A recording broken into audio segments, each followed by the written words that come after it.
And it's preparing. If you can see it on your end, just let me know. I can see it. Facebook? Yeah, on Facebook. All right. There we are. We're live. All right. All right, Facebook, as I told you, I will be back. This is another edition of Full Court Press with Coach Jay. I got a special guest. I got the 5A, reigning 5A Coach of the Year in Virginia, Coach Mike Hedrick from Patrick Henry High School. I'm very excited about this conversation. Him and I have been communicating through text and through email. He's going to share some good stuff about himself today and about his coaching philosophy. And I hope that everybody gets to learn something, because I'm looking to learn something too. So Coach Mike, go ahead and introduce yourself to those that know you and those that may not know you. Well, first of all, Jay, Coach Brown, thank you for having me on here. I know you reached out about a month ago, and it just, with everything going on, took some time. But I think this is awesome. I think anytime coaches can get together and share, it's an awesome thing. And then the world we live in, it's so easy to, record it live, play it back. Like, it's just an awesome thing. And, listening to college coaches are great. Listening to the professional coaches are great. But, high school coaches have their own group as well. And it's awesome just to share and connect with others. But, I was blessed to receive 5A State Coach of the Year this year. This is my third year at Patrick Henry High School. Blessed to have very good players that made me look good. I spent 1 year before that at a school called Patrick County, a smaller school in the state. And before that, I coached in college, a little bit at the Division II level. I coached at the University of Charleston, coached at Francis Marion University. My roots are North Carolina, born and bred, went to school there, graduated Lenoir-Rhyne University. And I was very lucky to have a mentor that allowed me to get started coaching while I was in college, because I was not good enough of a player and I was dealing with an injured back, so I couldn't play college basketball. Got my career started, started coaching girls very early in my career, loved it. And long story short, here I am today. Gotcha. So I'm going to ask you a little funny question. So at what point did you figure out coaching was real? What butt whooping did you take as a coach that made you figure out, okay, I got to really put in the work to be good at this? I wouldn't say for me that I had that moment. I think it was one of those, I grew up with really good coaches. I knew I wanted to be one. But see, all of my mentors and all the people that I had around me were hard workers, from either people in my family, people in my, the coaches that I played for or the coaches that I worked with or for. I never really had to have that whooping on my end because I knew it from the outset. Little did I know, Barbara Helms at Hickory High School, that's the person that, quote unquote, I wouldn't say discovered me, but gave me my first shot at real coaching. To make a quick story out of it, I was going to get my first ever coaching experience doing sixth grade boys basketball with an AAU team. Well, Barbara Helms had been coaching her son for years on that team. The organization thought she wasn't coming back. And they said, well, you can coach this team. That'll be a good first start and we'll have you. Well, a day before tryouts, Barbara Helms was like, hey, no, this is my team. I'm coaching it. So she calls me on the phone. She goes, listen, I don't know why they thought I wasn't coming back, but I plan on coaching this team. Would you be willing to help me? And understand, Barbara Helms is a legend in North Carolina. She played at Wake Forest. She's won state titles. At that time, she was a legend. So, me being the young person I am, yes, ma'am, I'll do whatever you ask me to. And go in. We had a lot of fun that summer. And that led to her saying, well, how about you come on as an assistant for me? I know you're going to college here at Lenoir-Rhyne. And at the time, I was planning on trying to go to WVU and be one of Bob Huggins' managers.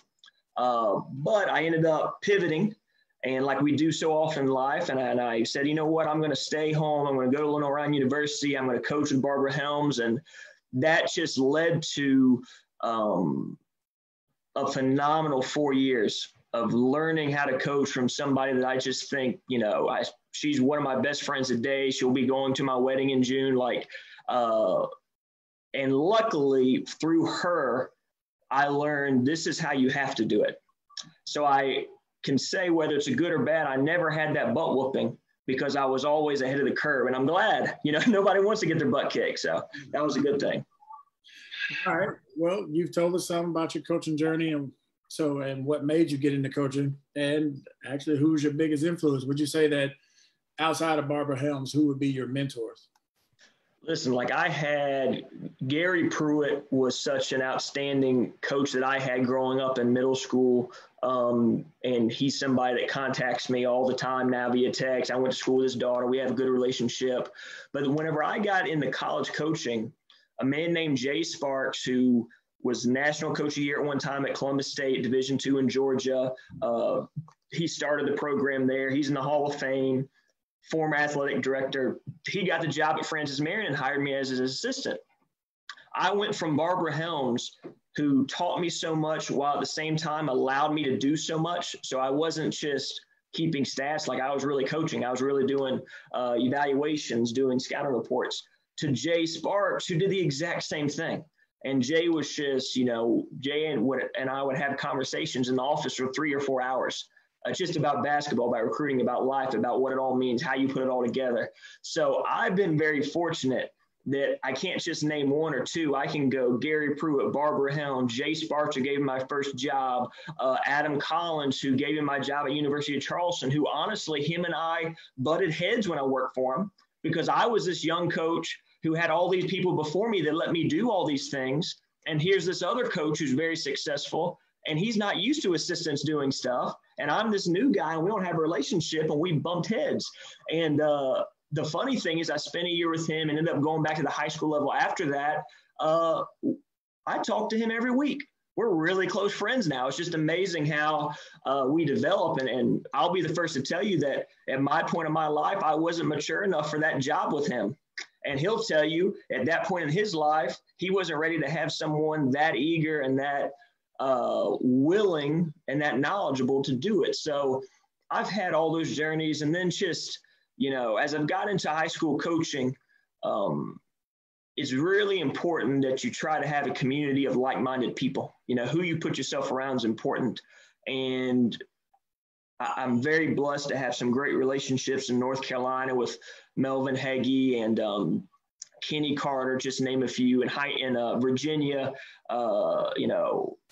There's just so many of them to name, but it's Barbara Helms started it for me, and I always give her credit, but I've been very blessed to meet and to associate and be able to pick up a phone and just call a lot of people that are smarter than me when I run into problems. So that's a great thing.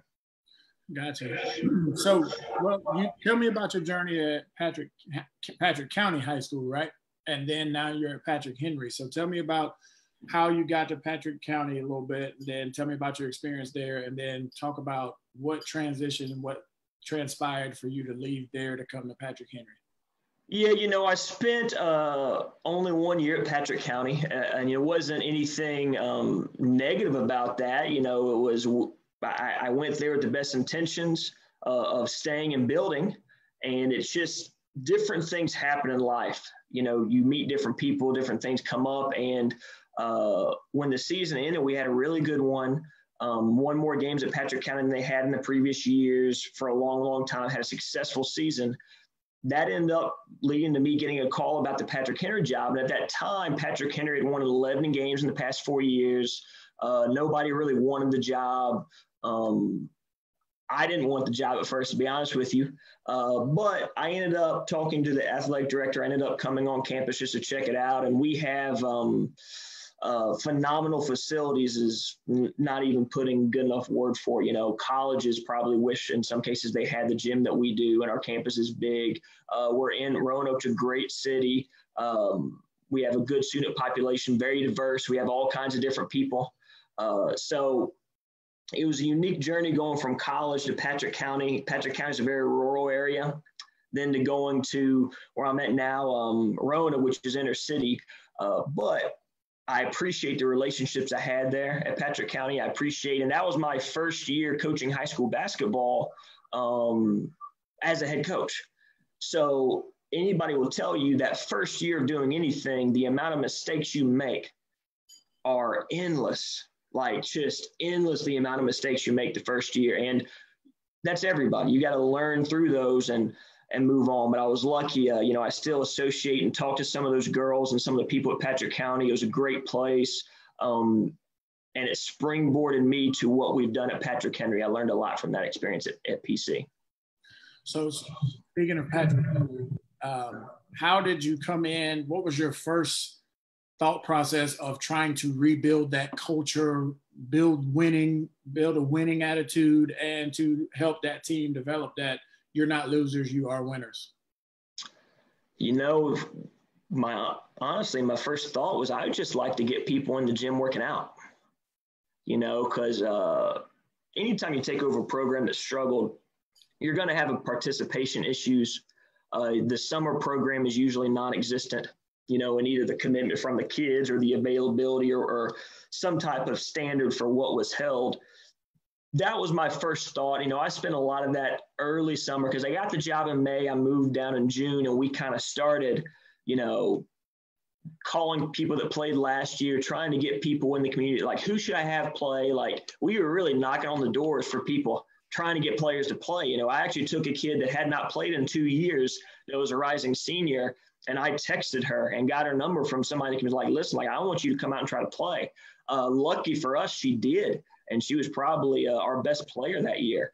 But very, very humble beginnings. When I took the job, I really felt like when you're a high school coach, there's things you have to be successful, as far as like resources, talent availability, et cetera.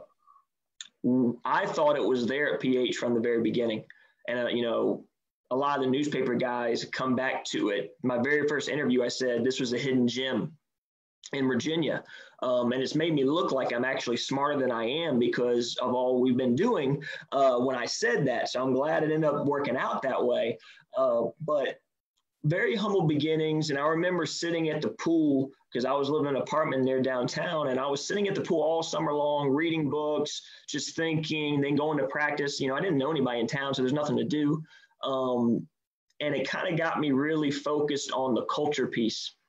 And it's not, well, I know this is what I want to do, but how do you get that message across to young kids, the community, the administration, your assistant coaches? How do you do all that? And how do you do it as quick as possible while at the same time trying to see results? And that ended up creating what we call Be Better, #BeBetter. And it's been a great thing for us. That was originated 3 summers ago at the pool of my apartment complex. And the number one thing I loved about it is it's so simple. A 8-year-old, if you tell an 8-year-old to be better in some way, shape, or fashion, they know what you're talking about. Right. So it's so simple, yet it covers everything you need to as a person, as an athlete, as someone who's wanting to grow into a productive member of society, checks all the boxes, so to speak. So it was that. And then the one thing that I think we've done an exceptional job of, my staff and I and our players, is using our Be Better slogan and being able to use that to market our program, whether it be social media or, as you see my shirt here, like all of our stuff. We don't have PH Patriots, we have PH #BeBetter. So it just kind of started from very humble beginnings, but we had high expectations, even though they were humble beginnings. So in talking about culture, do you feel that it was important that you hired the right staff to help you build that Be Better hashtag, or the culture, so to speak? I think, so many people talk about culture, and you and I have heard it. All the, coaches that listen will hear it, but it's so hard. People don't really know what it means. It's just a buzzword. Too many people equate culture with winning. And this person wins a lot, so their culture must be good. Well, I'm sorry to tell you, you can win a lot if you have good players and your culture be awful. Right. And, on the opposite side of that, maybe the person with the best culture in the entire country right now is a coach in the middle of nowhere that went 8-18, but no one wants to talk to them because they went 8-18. So it's, I think culture is such an interesting way that we look at it. And I think so many times we look at culture as, we got to have good culture, but what's the details and actually defining what does that mean? What does that look like, and what does it not look like? And, a coaching staff is a part of it. Anytime you put the right people around you, of course it is. Having good players is a part of it. But all those things, you can list 100 different things probably that you could say that's good culture. But that is not what makes you successful. That's not what makes a culture work. Because if culture was, well, I'll put it this way, culture is like a living thing. People say right now, we have a good culture. I would tell you, I don't know that we have a good culture. I think we had a good culture yesterday. Will we have a good one today? Will we have a good one tomorrow? It's a living, breathing type thing. And when you do it right, it works like a 6th man in basketball or a 12th man in football that takes your kids through different experiences, takes your coaching staffs, takes your community as a comfort or a support through different challenges. But it's not easy to have culture because you have to work on it every single day, and it takes a lot of time. And that's why I think a lot of people don't have it, right? I think that's where the dividing line is not just something that you do. It's not a coaching staff hire. It's not a player thing. It's not a sign on a wall.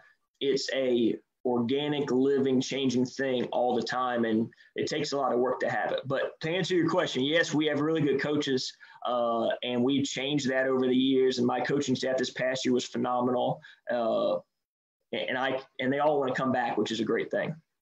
It's always good when everybody wants to come back. Oh, yeah. So let's get in some of your philosophy. What is your offensive philosophy? What style of play do you play? You play up tempo, you play walk it up the court, you slow down, you run a lot of sets. What do you do? Well, it sounds funny because we were just talking about it, but here's, you hear, what do people hang their hat on? Jim Boeheim, 2-3 zone, you can go on down the line. We hang our hat on that culture piece that we were talking about. And what that allows us to do is we're not any type of philosophy on offense or any type of philosophy on defense. We're going to figure out what puts our players that year in the best position to win. Now, are there things I would like to do? Absolutely. I would love to always play fast and press and get up in your face and score before the defense gets set. And yeah, I would love all those things. But, I'll give an example. Last year is probably the slowest we played. Now, granted, that's still pretty fast comparatively to most other programs, but it's the slowest we've had to play. But it's because I had an actual back-to-the-basket post player that had developed, and we would have done ourselves a disservice had we always went down and not waited for her and give her a chance to have the ball. So some of our sets, so to speak, some of our philosophy on where and how and when we get the ball, where we get the ball, was different last year than it was the year before, all based on what we got to do with that team to be successful. Offensively, we do like to play with a lot of pace. We do believe in that. Have a layup, have a three, get it going. Defensively, we are pressure-based. We like to do it, but there's a lot of different ways you can pressure. There's full court, there's half court. This past year, we learned from a lot of different people how to do a great matchup zone, and then we added our own twists and our own experiences on it. And we did not play one possession of man-to-man all season this year. And the previous year, we played man every single possession. So that tells you, in both seasons, we won 20-plus games. So nice. Talk about your matchup zone. I know that when I was at Western Kentucky, we played one. I've seen some people play them. A lot of people play them out of a 2-3 format look or 3-2 look. How is your base of your matchup zone look? The thing I love about it is it's inspired by 2-3 zone people. Vaughn Reed at Syracuse University, he's the associate head coach. He actually is the author of the Encyclopedia of Basketball, those books. Him and I spent the Final Four last April together in Tampa, talked about 4 hours, and then we've stayed in contact. There's another coach in Virginia named Franklin Harris at Highland Springs that does a lot of things out of 2-3 zone. I took what they did. I watched a lot of synergy film. That's, software that colleges use, has every single game that's ever played at college is on there. And I just kind of tinkered with it. And what we've resulted in is we have a defense that can look like a man, can look like a zone, isn't necessarily a 2-3, isn't necessarily a 3-2, isn't a 1-3-1. It's just kind of morphs. It's probably closest to an amoeba, if those of you that are familiar with like Coach Tark and different people like that, that ran that back in the 90s. The thing that it allowed us to do, similar to our Be Better culture, was it gave every single player, every single position has a name, and our players had a really good understanding of what every single person had to do within that defense. And the thing I love about it is they ended up being in the exact same position that they would need to be in man-to-man, help position, 2 passes away, whatever you want to call it. But we went to that and we got to that point from a different way. And that was really cool to see throughout the year. So with that, I'm still talking philosophy practice. So with practice, I know that in high school, we're allotted about 2.5 hours, somewhere in that nature, maybe 3 hours if we're lucky. How much time do you and your staff, or do you spend by yourself or spend with your staff, so to speak, on planning for a practice? Not a whole week's worth of practice, but planning for one practice. How long do you spend planning for that? The honest answer to that is, because I've kind of figured it out. It takes 4 hours to plan an 1.5-hour practice, if every single minute of that practice is intentional for us. Now, when I say those 4 hours, that could be, I'm wanting to watch some film from a previous game or from a future scout game, and I want to, see a detail that I want from that. So I'm including that in there. But it will take about 4 hours for about every hour, 1.5 hours that you practice. And that just comes from the detail that we have.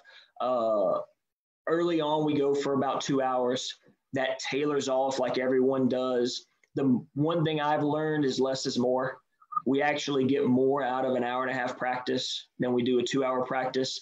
I think anybody that does a 3-hour practice now is archaic and is actually going to regress. Because that's not approaching your current kids the way they need to be approached. But we try to make the most out of it. And a big bulk of that falls on me, just with, how we run things. I kind of make the practice plan. I give some thoughts on what I want the JV program to do, but I let them run it. And then the biggest thing as a staff is having those conversations so everybody knows before practice starts what they're supposed to do. And that's a level of communication that honestly, I keep having to get better at as a coach, because I may have my vision. Well, it's easy as a head coach just to say, well, forget the assistants. I'm going to make sure my players get it. Well, then your assistants aren't developing. Your assistants don't feel like they're a part of the program. Your players don't respect the assistants as much because they don't see them coaching as much. And it's a whole domino effect. So what I've learned that's worked for us, and we're still trying to grow on it, is if I make the practice plan, I have to make that plan far enough in advance of practice so that I can get with every single one of my coaches via text, phone, showing video, email, whatever we have to do that day, and make sure, hey, at the 4:15 mark of this practice for 5 minutes, you're doing this. Do you have any questions? You know what I need you to do, et cetera, et cetera, et cetera. And that's been very helpful, having those pre-practice staff meetings. Well, how important do you think it is to develop your staff as it goes, not just for your team and your program, so to speak, but just in general? How important is it to develop your staff? I think everything you have to prioritize when you're running any type of program or mass group of people. My first year, I was not concerned about developing a staff. And honestly, I don't feel that's the right time, because the first year it has to be focused on your players, because that has to be the focus. You cannot be trying to teach assistants or prepare. It's just not the right time. Going into year 2, and then more, especially here in year 3, that's really shifted, because now what I have is I have people, I have 2 assistants this past year that have been with me since the start, that understand what we need, and our communication level has gotten pretty clear. And then I got 2 new ones. When I first got here, everybody's new. So this year I was able to say, hey, well, our culture's a little bit more in place. Our players have a better understanding. They're more developed. They're more skilled. Now is a time that I can spend more time talking to an assistant about how to do something than I do a player, and then let that assistant go and coach. And I'll be honest with you, the greatest thing that happened to us this year may have been the addition of an assistant coach named Blue Cook, who, great guy, played post position in college, came in and just did phenomenal work with our post players. And it was such a good thing because he was a coach that did not have to be told everything, exactly how to do it and laid out. I was, hey, listen, like, we really got to get this figured out, or this figured out, or that figured out. Like, what do you think we can do to work on it? And he would just go. And that's when you're a head coach and you can trust somebody to just kind of take that direction and make it work and produce results. That's the ultimate thing. And then I have another coach that's a younger person that's just getting into it and just trying to help her understand. You know, I think young coaches don't always understand the management and the tone of how you have to say things or do things, and just trying to talk her through that and get some of those things going, I think was productive this year. So with that, how do you go about deciding, let's just say there's no games in a week, let's just say the first couple of weeks of practice, how do you go about deciding what are you going to do in practice that day? So Monday, how do you decide what you're going to do on Monday, and then Tuesday, and so on down the line? So that I know that sometimes practices, excuse me, you do some drills that are same, some drills some people have drills that they're going to do every single day, and you're going to get down and you're going to do it. And then there's other drills that they switch up to keep the fun and enthusiasm in. So how do you decide what you're going to do each and every day? You know, it's when we're in the off season, especially the late fall, right before the season really gets kicked up and going. So we're doing workouts, but we're not doing official practice. I start playing in my head these ideas like, well, you know, if you have an hour and a half practice, do you do 45 minutes offense, 30 minutes of defense? And how do you block or separate it up? And my experience is that always ends up being crap and never really works. Just being real with you, it's fun to think about, but it's not how basketball is learned or played. You have to have a feel for something when you're really good at it. And that's what I hope, any coach wants to be really good. A player has to have a feel on the basketball court to be really good. Right. I think as a coach, to develop great practices, you have to have a feel for what your kids need on that day. So you can't make that decision a week before, and you can't make that decision a year before, because then you're going into having a preset plan that doesn't necessarily help your kids what they need that day. I've changed kind of my focus on what practices should look like. I've seen all kinds of practices across the country. I've ran practices differently. You need to play more games than you do drills, because drills do not translate. Just the reality of it. You can do a layup drill all you want to. That does not help you make layups in games. It helps you make it a layup drill. So if your goal is to look good in warm-ups and have the correct footwork in warm-ups for the layup drill, you can do that. If your goal is to make shots off a dribble, drive and kick and read it, and you better be playing. You better always have a defender in every drill you do. And that's something that we've really changed in the past 2 years. I can say that we do not do a drill without a defender. The only exception to that is when we're doing like block practice shooting, when we're just trying to get reps up. Other than that, there's always a live defender in everything we do. Because of the way we try to play, you got to play full court. It gets a conditioning aspect of it. Why waste time running when you can just practice hard? I've never understood the logic of, well, we went practice hard all day. Well, the last thing we're going to do is run and do these wind sprints. My belief is if you practice a certain way, that's how you're going to play. And you better practice in a way where you don't have energy to do wind sprints at the end, or you don't feel that you need to get extra conditioning in at the end. So with that in mind, we've eliminated some really big things. Every single drill or segment of practice works offense and defense. That helps our time. Every time we're doing something shooting wise, just the way it's designed, there's a conditioning aspect to it because you never just shoot comfortably in games. So why are we going to just shoot comfortably all the time in practice? There is room to have set block practices for shooting or to break things down and learn a skill. If we're really struggling with a concept, yes, I may have to say, hey, 5-10 minutes, I'm going to talk about it in practice, and we're going to all stand and watch. That's not what you have to do to get better, though. Practice have to be very fast moving. Water breaks need to be 1 or 2 of them, but that's it. And you just go, go, go, and go.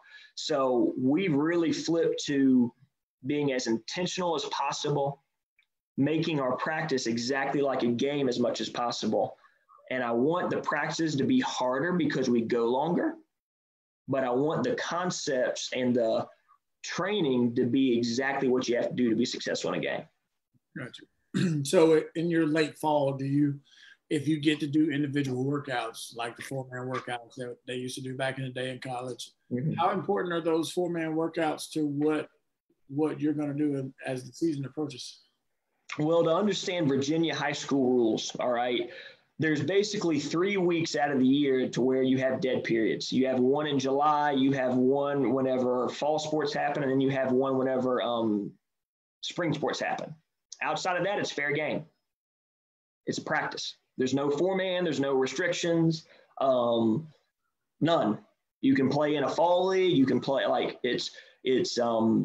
I think Texas has the best model. Texas has athletic periods, which basically means they have a period of class each day where they actually practice.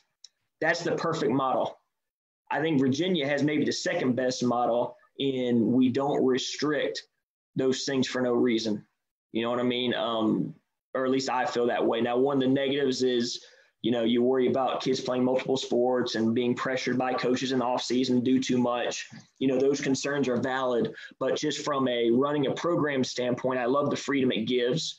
You're going to have coaches that take advantage of it. You're going to have coaches that don't. We try to understand the balance between not doing too much, but giving our kids the instruction and work they need, because they do need a break. They just do. We try to take a month and a half off. Right now and all this hasn't affected our basketball program yet, because this would be a time that we're not doing anything anyways. Because when you go 5.5 months like we just did, you need a month or 2 off at least. It's best thing that's ever happened is, from maybe this horrible situation, this is just awful what everybody's going through. And I feel for those that are dealing with it firsthand, and all of us that are dealing with it, with the stay-at-home orders. But it's giving some kids a rest that needed it. And that I am thankful for, because Lord knows none of us adults that try to make money off of everybody was going to do that. So that's at least a positive out of a negative situation, right? Right. But to answer your question, 2 weeks before the official tryout date starts, we do what we call training camp. And that's when we actually shift to 5 days a week, 2-hour practices. So we found a way to get, high school normally you get 3 weeks before your first game of practice. We actually sneak in and get 4.5 weeks. So the way the rules have worked have changed how we do it. Everybody's got to adjust. South Carolina does it differently. South Carolina, you can't touch them till late in October. West Virginia used to have restrictions on how many days you can have them in the summer. Every state's different. But what I do believe is every single state is an equal playing field. So you can't complain about anybody's, because everyone's dealing with the same thing. And it's our job as a coach to utilize the rules to the best advantages of our kids and figure it out. And we try to do that in Virginia. Yeah, they've changed them up a little bit down here in South Carolina. You now get 6 weeks, like after fall sports starts in September, after Labor Day, you get 6 weeks. You're supposed to be dead for 2 weeks leading up to practice if you don't have a basketball class, so to speak.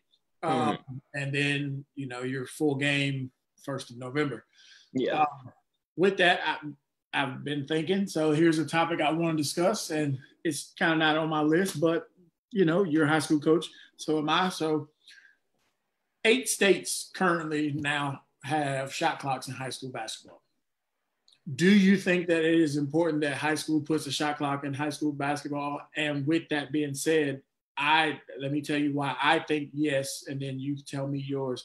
I think yes, because I think it will better prepare for kids who are going to college to play with a shot clock. Because in high school, you can play fast, you can play slow. In college, there's 30 seconds that you got to get across. You got to get across half court, and then you have to run a play or set or whatever, and you got to get that done in 30 seconds. And the pace of the game changes, not because they're playing faster. It's just the pace of the game changes because the caliber athlete is better. The caliber, men and women who are physically developed more than the high school senior, it just changes. So do you think that high school basketball should put a shot clock in nationwide?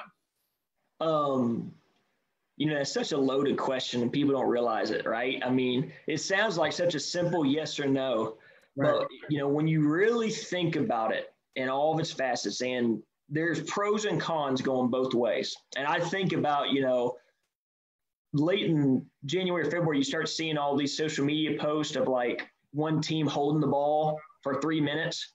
And then all these coaches and people just dogging the coach for running it. And, then every once in a while somebody speaks to them and says, well, what about the defense that's just standing there? Like, all these different things. And the reality of it is, Dean Smith, who's one of the legends of coaching, created the four corners offense and would stall out of it.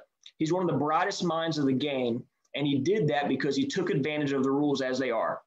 Bill Belichick in football has done things in his career where he's took advantage of the NFL rules to get a slight advantage. If your state does not have a shot clock, it's within your right to hold the ball if that gives yourself a chance to win. It's the defense's job to stop it. It's the coach. That's just part of the chess match. That's using the rules to give yourself an opportunity to play. Now, is it stunning growth if kids just flat out hold the ball every single game? Absolutely. Like, that's not basketball. But if you're in a championship type game and you need to do that just to get a team out of a zone, if they're dumb enough to let the clock run off, then that's on them. I'd look at it from that approach. I think there should be a shot clock. I do. And I'm going to tell you why. I'm going to tell you what I think has to happen if you go that route. I think you need to have a shot clock because it allows kids to be trained at a faster, higher level, and it puts them in situations to think quicker. And if you think quicker in basketball, or react quicker is probably better. If you react quicker, then you're going to develop better. Right. The negative with that is, how do you afford to have a shot clock be ran in every single gym across the country with someone that actually knows how to operate it statewide? That's a real hard question to answer. Then you have to figure out, well, how are you going to have a shot clock in a game but not practice with it? So now you got to practice with it every day. Who's going to run that? Because we're already strapped.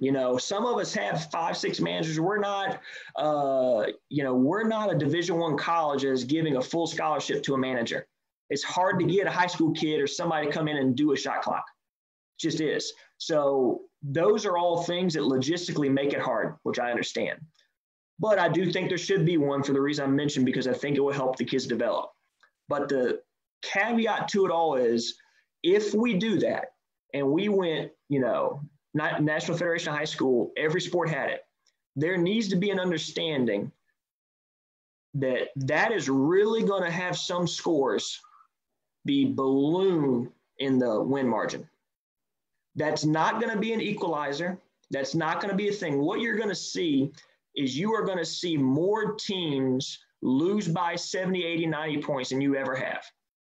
And depending on what your philosophy and opinion on that is, can depend if you think that's a problem or not. Me personally, I'm one of those that I'm not going to press the entire game, but I'm not going to tell my kids not to play hard.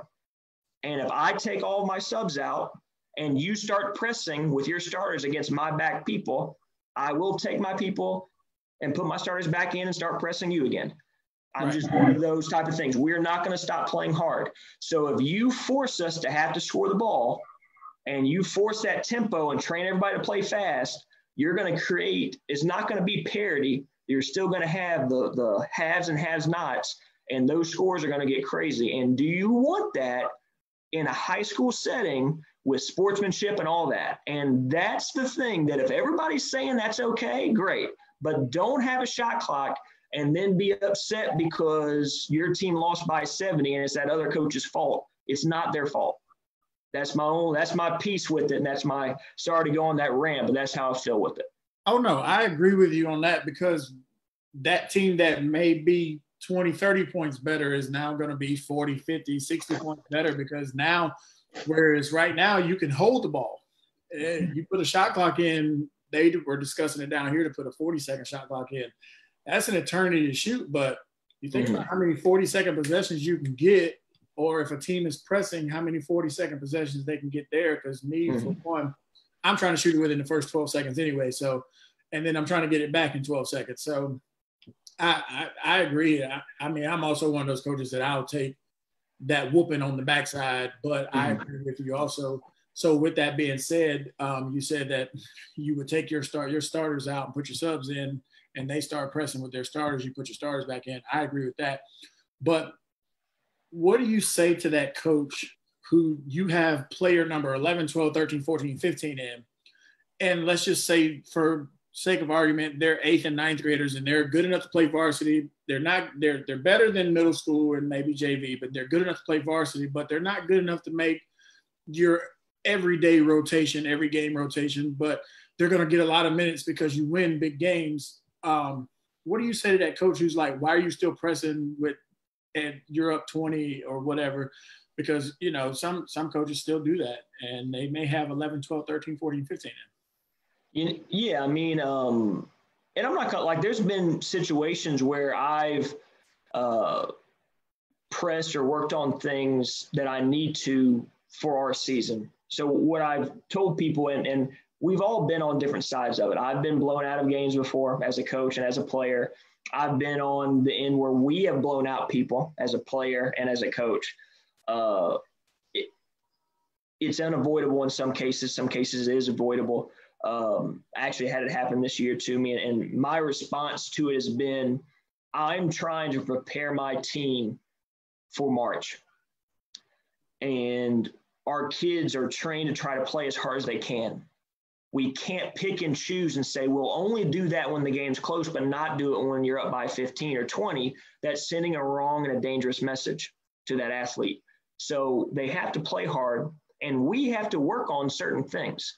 I've had a situation before where we're playing a team that may not be as talented and may be struggling, but we had just lost 2 games in the previous week. We have a really big opponent coming up the following week, and I know that we need to work on our half-court press to beat that opponent. I would not be doing my job if I didn't work on what I needed to down the road for my team. I don't think that you need to embarrass kids. You do have to have understanding for this is high school. These are young kids. You don't want to take the joy of basketball away from them. But our kids do work hard, so they're going to get a chance to play. All of our kids will have a chance to play. They all deserve a chance to play in a way that gives them a chance to play in the future. So if I put in the back of the rotation and say, well, you guys just sit in a very basic 2-3 zone, which is something we never do, I'm not getting a chance to evaluate them for future playing time. So as horrible as it is to say it this way, it's not my job to keep the game close. It's my job to develop my team, and it's my job to get them to where they want to go. And if that ends up meaning us losing games, winning games by whatever margin, that's just the process. And it's not me being mean. It's not our team being mean. It's not us being unsportsman. It's us doing what we have to do. And that's the way we've tried to approach in our program. That is definitely a good way to approach it, because my response has been to that. It's 11, 12, 13, 14, and 15. They don't know anything else but to do this. And if I sit them back in a 2-3 zone, or I sit them back in a basic man-to-man, we're going to get killed, and they're going to look bad, and they're going to look like they don't know what we're doing, because it's not what we worked on. I understand it. Yeah. So coaches have characteristics that describe them, their personality. They describe characteristics that describe them in general. Definitely in the coaching world, obviously we have characteristics that describe us when nobody else is watching. But give me 2 characteristics about you as a coach that if I go and talk to the next person, or if I ask anybody on your staff to give me 2 characteristics about you, tell me what they would tell me, and then tell me your 2 most important characteristics that you have as a coach. Can I flip that around on you real quick? Yep. So, we've talked here for this. We've had a little bit of communication via text message. You followed, my program a little bit, off of social media and everything. What would be your first impression of me? What would be immediate, maybe 1 or 2 characteristics that you would say? One, I would say that you're very knowledgeable, and that you're a hard worker. That would be the 2 things that would come to mind for me from what I've seen and the background history that you've given me with us talking, communicating via social media and through text. I would say that you're a hard worker, because to me, it takes a special coach to go in and take over a program as such that's only won 10 games in 4 years. It's easy to go into a situation where they've been winning 20 plus games every year. You're going to get talent every year, et cetera. It's easy to walk into that situation and win. But I think the true character of a coach comes out when they have to take that team on that's only won 5 games last year, or 5 no games in the last 2 years, or whatever the case is. So to me, that shows that you're, I would say, dedicated, hard worker, and then you're knowledgeable enough to figure out what it is that you have to do to be successful with your program. Well, one, I appreciate you. You gave me way too much credit, especially on the knowledgeable part, because that is not the case. But the reason I asked that is I believe that your true characteristics, someone can tell in the first minute of practice, the first few minutes of meeting somebody. And my only hope is, I can't affect how people view me or our program like that.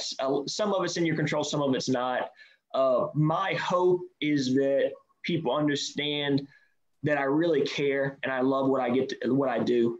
And I think anytime you have a passion for something that allows you to work hard, we don't work hard for things we don't want to do. We work hard for things we're passionate about. And I love basketball. I love working with the kids. I love,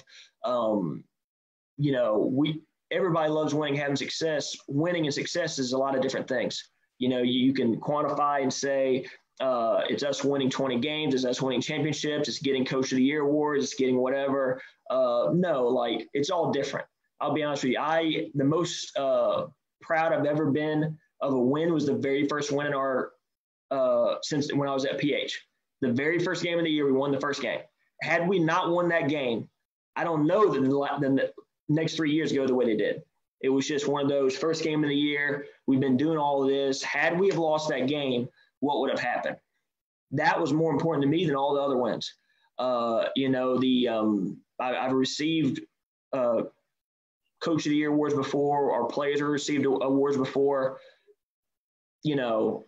None of that necessarily matters, because all I'm worried about is I want people to realize how much work we put into the program. And I want our players to realize that this is a place that is always here for you.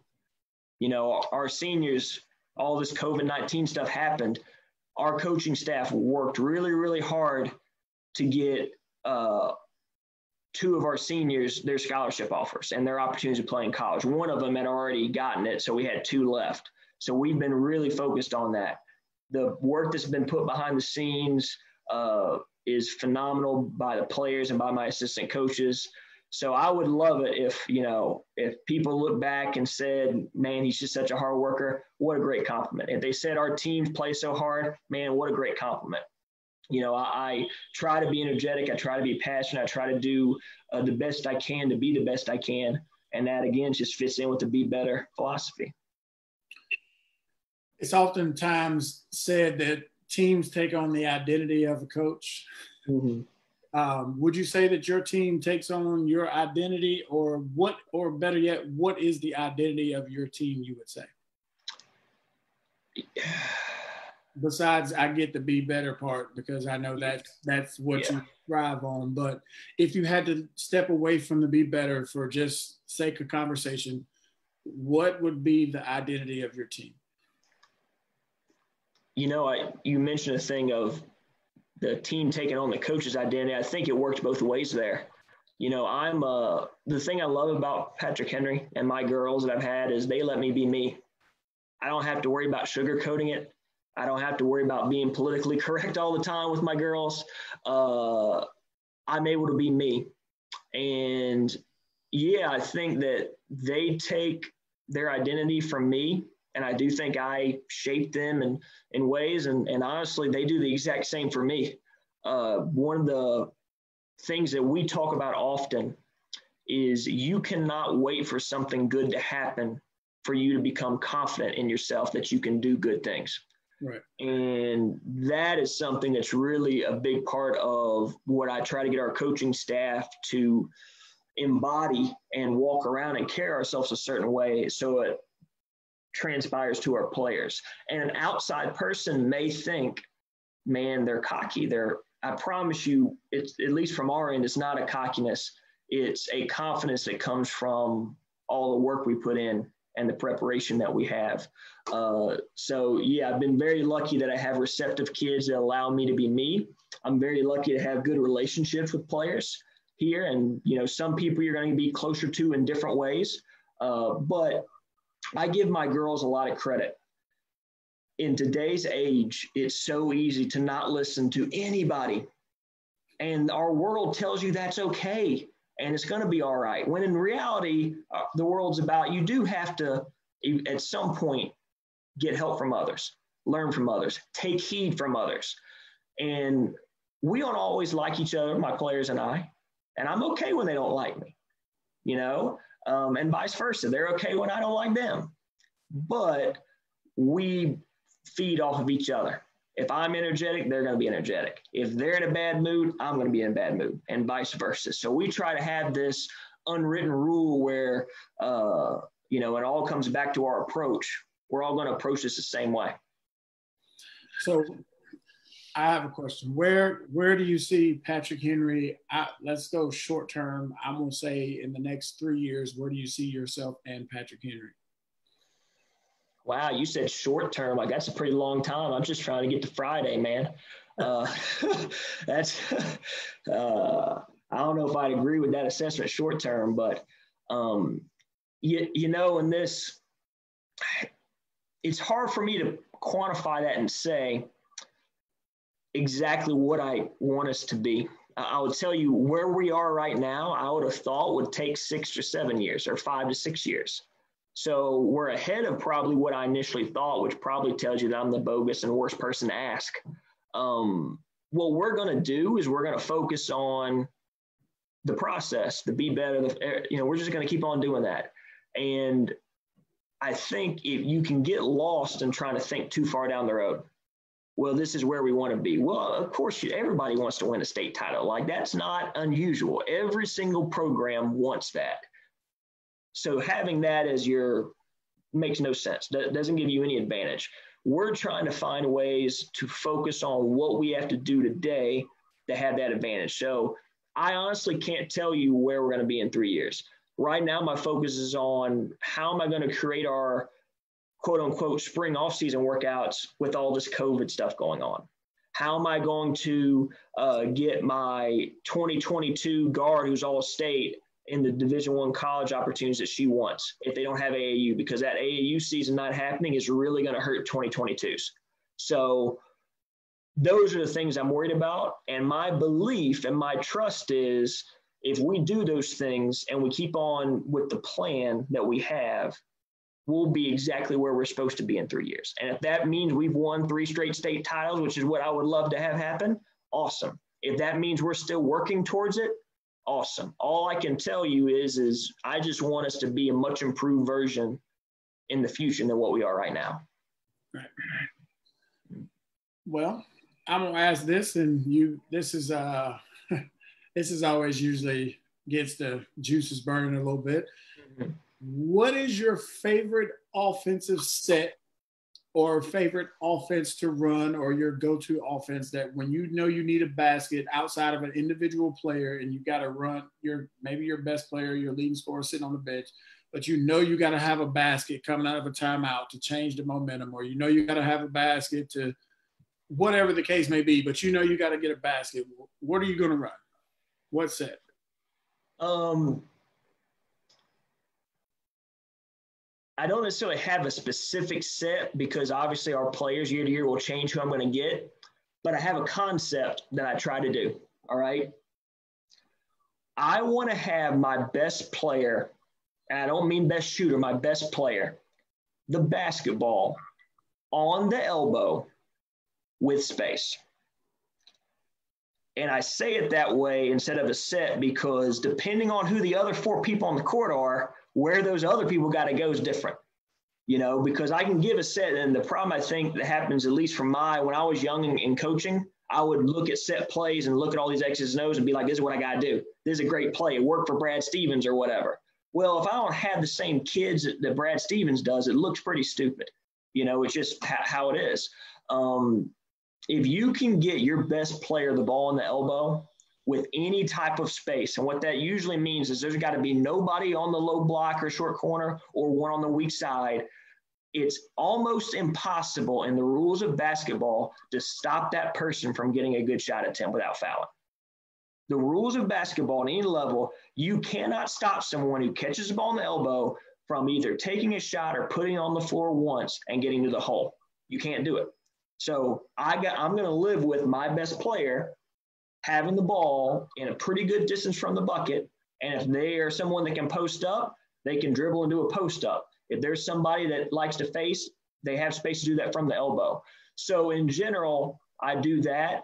And obviously, if I can get as many shooters on the floor as possible to do that with, the better it's going to be. Because the best offense at all is to have the ball somehow get into the paint, whether it be drive, pass, whatever, and you have shooters surrounding them. Because it doesn't matter what decision the defense makes, the defense made a wrong decision somehow.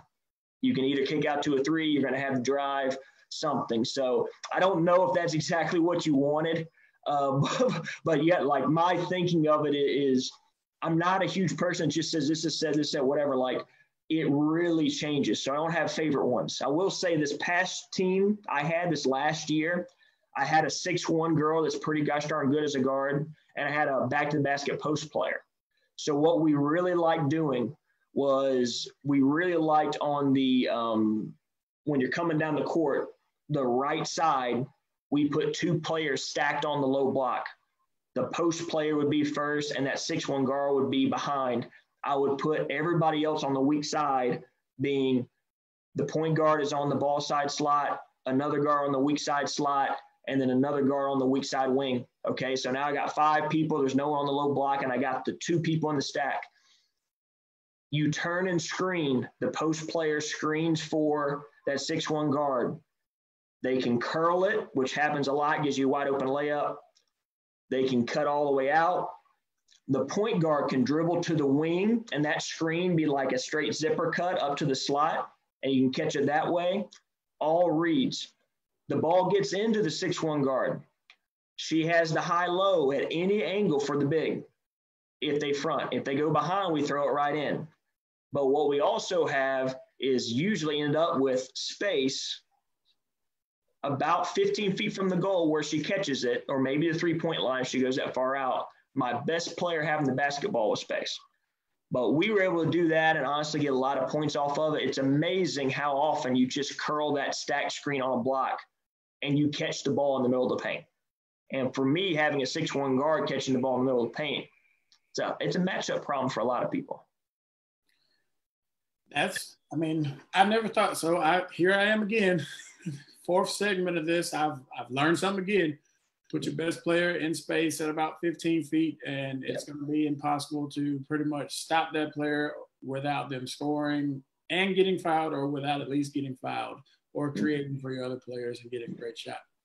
And the greatest thing with that, honestly, and that's something I stole. It's not completely my idea. Nothing ever is. From one of my old mentors, Jay Sparks. He would do so many set plays to get really good people the ball on the elbows. Why do you do that? Well, how are they going to guard it? You tell me how you're going to guard it, and it's always going to work, and then I'll stop doing it. I've yet to figure that out, how to do it. I'm very lucky most other teams don't do it to us. And the thing that I think is really special is if you have a very high-level team, and when I say high level, I mean mentally they've been doing it for a long time. we haven't quite got that level of a team yet. You can just explain that concept to them, and it doesn't have to be a set play. They can do it on their own and just understand how to play with space. If your best player knows, hey, I'm unguardable at the elbow, they're going to find ways to get to the elbow.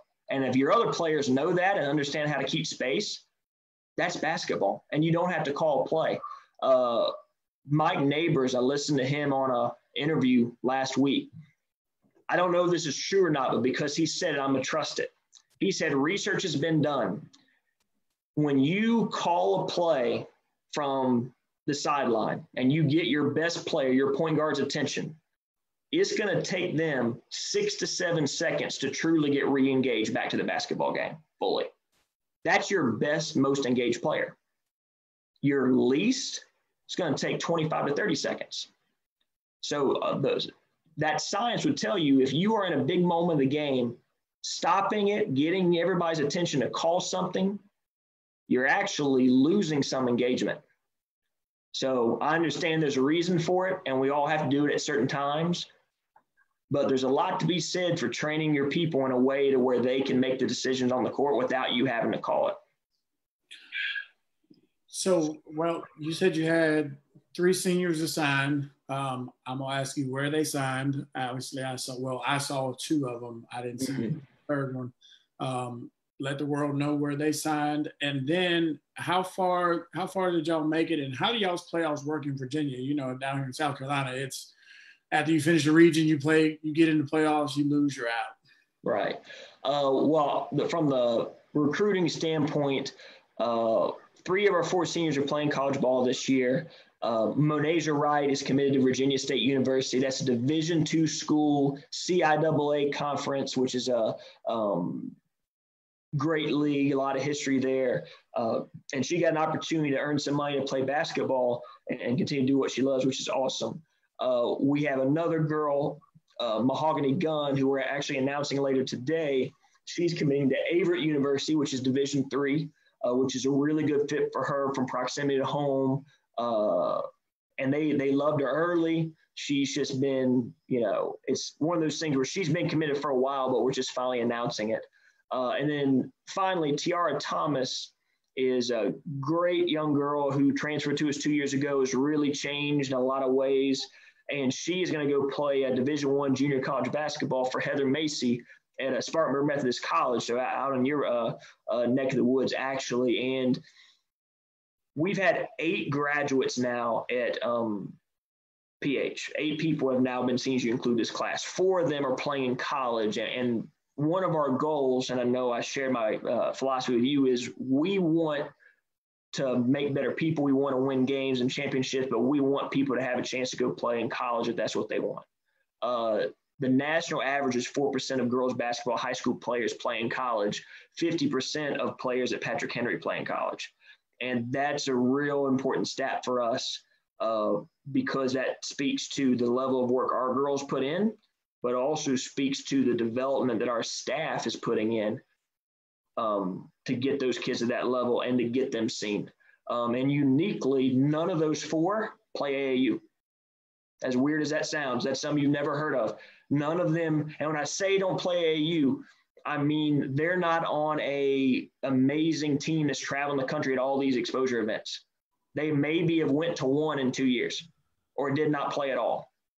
So theirs being seen was 100% off of the high school level, was 100% off of our coaches getting people in the gym. And that was just, a big part of our program is getting our kids seen from the high school level. And then if they get a chance to play AAU and they're going to play AAU and do all that, then awesome. That makes it even better.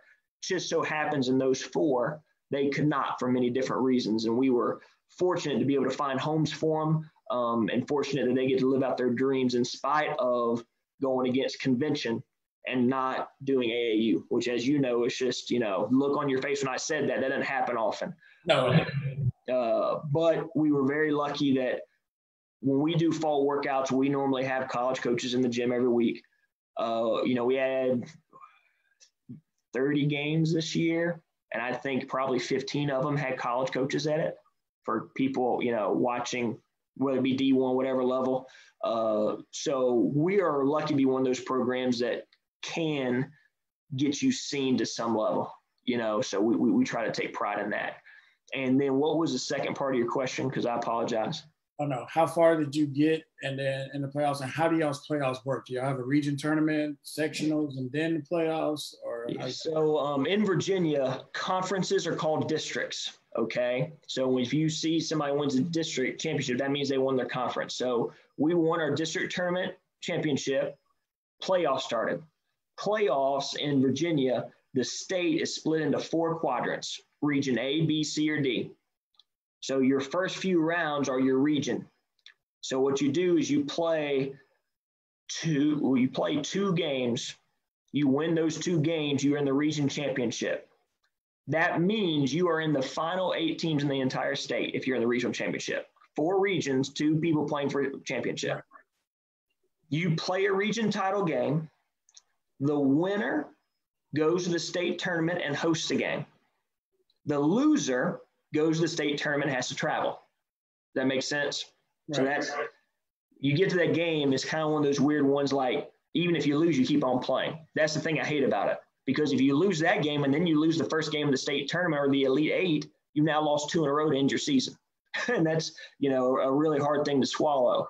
So you do that, you get into the state tournament, you have an Elite 8, a Final 4, national championship, or a state championship, and everybody's used to that format. So it's pretty tough and how they do it. We play 5A. 5A has some phenomenal teams. Princess Anne, it's just off the charts, top 25 in the nation every year. Highland Springs is legit. We're trying to get ourselves in that conversation where every single year people think we're legit. That takes time. That takes more time than what we've had so far. We've been here, we've done that. We got to keep on doing that for a good bit of time to truly be at the level of some of those teams. But we're hopeful, and we are working to make it happen. So you said district or region, and then if you get in that final 8 and you lose that game, those same 8 teams are in the state playoffs? That's the state playoffs there? Yeah. So basically what they do is they add 1 game, you can say as a moneymaker or whatever you want to do, but it really makes no difference whether you win or lose that region championship game. Right. Outside of, do you host or do you travel, which is a big deal. That is a big deal because you could travel 4, 5, 6 hours. But yes, it's a little different how they do it. West Virginia has a similar system. I'm from North Carolina. It's very straight put. You just win or lose, you're done. I wish all systems were like that, to be honest with you, just for simplicity. But that's not how they do it here in Virginia, and we make the best of it. I like the region tournament aspect or district tournament for sake of Virginia, because I think that the bottom team of the region may be getting hot and they may get into their conference tournament and win the conference tournament and make it to, the playoffs. I think that should be a reward, but, South Carolina doesn't do that. I've learned in North Carolina, coaching at West Mecklenburg. That's interesting. So those 8 teams, so if Region A loses so the loser of Region D could go play the winner of Region A. So like this year we won Region D, so we played the loser of the Region C championship game. And then we won that game in the Elite 8, so we went to the Final 4. And then we were the Region D winner playing the Region B winner. So it's just that they change up who it is. So they just switch up your matchup to start the state playoffs. So basically you've really started the state playoffs with those 8 teams, but it's a double elimination, so to speak. Yeah. I mean, that's one way to look at it. Absolutely. Yeah. I got you. That's weird, but I mean, I guess if you have a bad showing in that regional championship, now you get a chance to do it again and you may get a win. Well, what it does outside of just adds an extra game to make money, right, is it allows you to crown a champion, which is more regionalized, and you have that, then you can go in the state tournament and you can change it up. If you just did it to where we play that region championship game and that's the Elite 8, that would mean someone from each region would always automatically make it to the Final Four. And that wouldn't be right, because then you could have someone in one quarter of the state that's just nowhere near the level of the other 2 or 3. And that wouldn't be. So I understand from that standpoint why you have to switch. I think the only thing that you could do is if you remove the one game and just went directly into that. But why would we do that? We're trying to make money, right? We don't get as many championships. Everybody wants that championship. So this year we won it. So it was awesome. We got the nice hardware, get to be region championships, which is a really hard thing. It's hard to win a region championship in 5A in Virginia. Like, it's just 5A, 6A basketball here is a very, very high level. I coach in North Carolina. I can promise you, in my years in North Carolina in 3A, I wouldn't say they were ever as tough as they are here in 5A. And that's just, my experience. I think 4A in North Carolina is legit. I think the upper classifications of South Carolina has some really legit teams. But Virginia is really high quality basketball. So with that, who did you play in your Final Four matchup? Highland Springs. So, yeah. So it was funny that, we played each other each of the past 2 years. And he actually, Franklin took his Highland Springs team. We played each other in December at our Christmas tournament, stayed in Roanoke and everything. And I actually went up in Richmond, played in a showcase event in January, stayed at the Highland Springs coach's house. So that tells you how close we are. Right. He's one of the people that I talked to that helped spark our matchup zone. So, it's just it was very different in all the good ways, because on one hand, you're like, well, one of us is going to be in the state title game. That's awesome. On the reverse side of it, you're like, we're two people that share with each other our program in and out, and we both have such an advantage on each other that others don't have. Right, you know each other in and out. Yeah. Now, it ended up not mattering because their kids just killed us in the second half. So it did not matter at all. But they're a great program. They ended up getting co-state championship, and hats off to them. They earned it. They're a great team. And they had no seniors. So we get to see that entire team back next year. Nice. So they would have played who in the state final? Princess Anne. Man, yeah, I figured. Yeah. Well, man, I have thoroughly enjoyed the conversation. This has been very good. I thank you for taking time to be live with me on Facebook and just really talk basketball, man, because, with these times that we got going on right now, it's kind of hard. So it's good to talk basketball. Yeah, and Jay, I appreciate you. And if anyone listens to this, liked anything, hated anything, whatever it is, you just want to reach out to me. You can find me on Twitter. You can find me on Facebook. Just Google my name. Get with Jay. He can give you my phone number. And I would love to connect with you. Anytime you get basketball-minded people together talking, it's an awesome thing. So I appreciate you doing this and giving back to the basketball community, because he gets no money from this. I get no money from this. We're just two guys here talking about basketball in the middle of a quarantine and taking our mind off of things, right? Right. Yeah. So, well, I'm going to pull us off live. Don't hang up just yet. But all right. I thank everybody for watching. This will be up on my Facebook page, and I will download it to YouTube as well. Go press subscribe to my YouTube page, Full Court Press with Coach Jay. You'll see my logo there. And my logo is on my page, so you'll see it there as well. I thank you all for tuning in.